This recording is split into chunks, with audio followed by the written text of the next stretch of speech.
Bienvenidos a su espacio, a Psicotemas. El día de hoy hablaremos de un tema en específico: modelo educativo tradicional versus modelo educativo actual. A continuación, les presentaré el nombre de mis compañeros, quienes les hablarán más sobre este tema: Heidi, Lisbeth, Dana, Enrique y Daisy. ¡Comencemos! Gracias, Paula. Bueno, para comenzar definiremos cuál es el modelo educativo tradicional. La educación tradicional, también conocida como modelo de transmisión, concibe la enseñanza en un verdadero arte y al profesor como un artesano, y su función será explicar y explorar claramente sus conocimientos, enfocándose de manera central en el aprendizaje y memorización del alumno. Otras corrientes de pensamiento suelen distanciarse de la escuela tradicional y las consideran un sistema rígido, poco dinámico, que distancia a los maestros de sus alumnos. Además, la consideran como una práctica educativa que no permite la espontaneidad ni propicia la innovación. Lisbeth, ¿nos podrías decir cuál es el modelo educativo actual? Claro que sí, Heidi. En el modelo educativo actual, el aprendizaje debe ser de forma activa y consciente. Dejar de lado las clases donde el profesor expone un tema y los alumnos simplemente escuchan. El objetivo de este modelo educativo actual es que el alumno desarrolle sus propias habilidades cognitivas para aprender. Esto es, la capacidad de prestar atención de forma sostenida, de procesar la información, de interpretarla y de guardar todo en la mente. Ahora mencionaremos algunas diferencias entre el modelo tradicional y el modelo actual. Si bien la mayoría de nosotros estudiamos en escuelas con bases tradicionales, nuestro modelo actual ha ido tomando fuerza con el tiempo. Una diferencia es en los profesores. En el modelo tradicional, la función del profesor es transmitir sus conocimientos al estudiante, explicando y exponiendo. Idealmente, el maestro es un especialista que domina la materia. El profesor es modelo y guía, al que se debe obedecer, pues es el dueño del conocimiento. Mientras que en las escuelas no tradicionales, la función del maestro es acompañar y apoyar al estudiante de manera individual, para estimular el análisis y la reflexión de cada uno para desarrollar su capacidad de deducir, de relacionar y de elaborar síntesis. Otra diferencia es en los alumnos. En el modelo tradicional, el estudiante es visto como una página en blanco, un mármol al que hay que modelar, un vaso vacío o una alcancía que hay que rellenar de información. En la escuela no tradicional, el niño es visto como un sujeto activo, lleno de potencial, capaz de razonar y construir las ideas. Los niños son tratados como individuos y se toma en cuenta su personalidad y sus necesidades individuales. En cuanto al método de enseñanza tradicional, la educación tradicional supone que por cada gramo de enseñanza hay un gramo de aprendizaje de los alumnos. Por lo regular, los estudiantes escuchan pasivamente, memorizan, repiten los datos y van sumando información para construir su conocimiento. La enseñanza y el aprendizaje están enfocados en que los alumnos pueden resolver correctamente un examen estandarizado. Se considera que la mejor forma de preparar al estudiante para la vida es a través de la transmisión de la cultura, conocimientos lógicos y de igual manera los matemáticos. Se cree que esto forma su inteligencia, la cual es útil para ayudar al alumno a conformar una personalidad disciplinada y así lograr el éxito.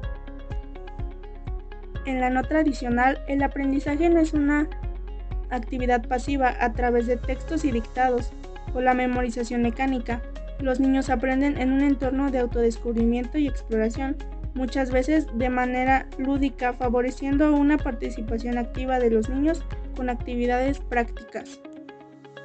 A continuación contaremos algunas experiencias que hemos vivido dentro de estos modelos educativos.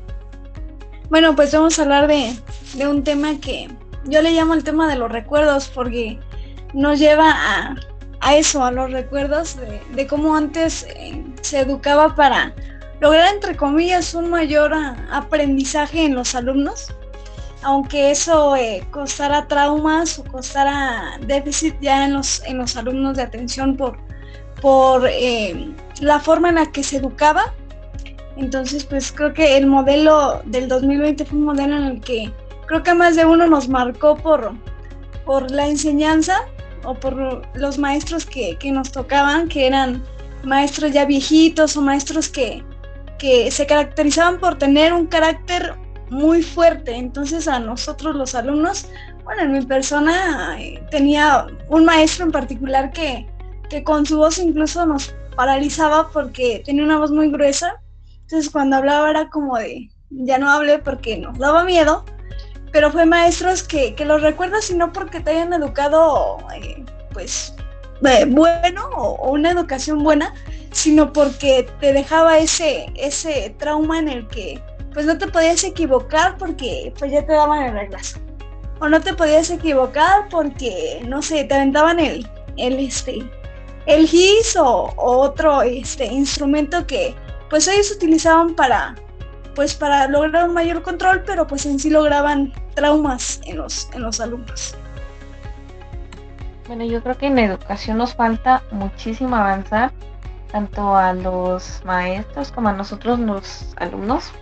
A nosotros nos falta ser más autodidactas, buscar las cosas por nosotros mismos, que si el maestro ya nos dio un tema, nosotros nos retroalimentemos, busquemos más en internet, dediquemos, no sé, una media hora por lo menos al tema que ya nos fue expuesto, para ahora sí comprenderlo, y de ahí también se podrían aprender más cosas que a lo mejor en la clase no se tomaron en cuenta.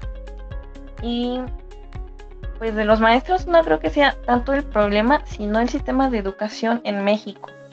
Hace unos meses Bill Gates, el creador de Windows, bueno, a él le preguntaron qué sugerencia le daría al presidente Andrés Manuel López Obrador, nuestro actual presidente en México. Y dijo que le recomendaría que en lugar de buscar más petróleo, de más refinerías y buscar recursos naturales, se enfoque en la educación en México. O sea, con la educación podemos lograr grandes cosas. Necesitamos cambiar nuestros modelos educativos. Apenas vi una imagen también de cómo es una representación gráfica de la educación en México. Y ahí aparecía un changuito, un loro, un pescado, ¿qué otra cosa? También aparecía, me parece que una tortuga. Y decía, bueno, estaba el maestro enfrente de su escritorio. Y supuestamente su educación se basaba en que tenían que trepar al árbol. Obviamente para el changuito iba a ser fácil porque tiene esas habilidades para poder trepar. El ave obviamente podía volar, podía llegar más fácilmente. Pero en el caso del pez, de la tortuga y los demás animales, ¿qué onda? Ahí ya no se toma en cuenta sus necesidades ni tampoco las capacidades que tienen. Y eso es algo que sí ha avanzado un poco en nuestro país, pero no tanto. No todos aprendemos de la misma manera. Es bien sabido que tenemos varias maneras de aprendizaje, que es visual, auditivo y kinestésico. Y pues a lo mejor no se tocan tanto cada una de ellas. Habría que ver más a fondo las habilidades que tienen, porque si nos hacen las pruebas, nos hacen los test, nos dicen, tú eres visual, tú eres auditiva, tú eres kinestésico. Pero yo he visto que la educación es exactamente la misma para todos. Es la misma.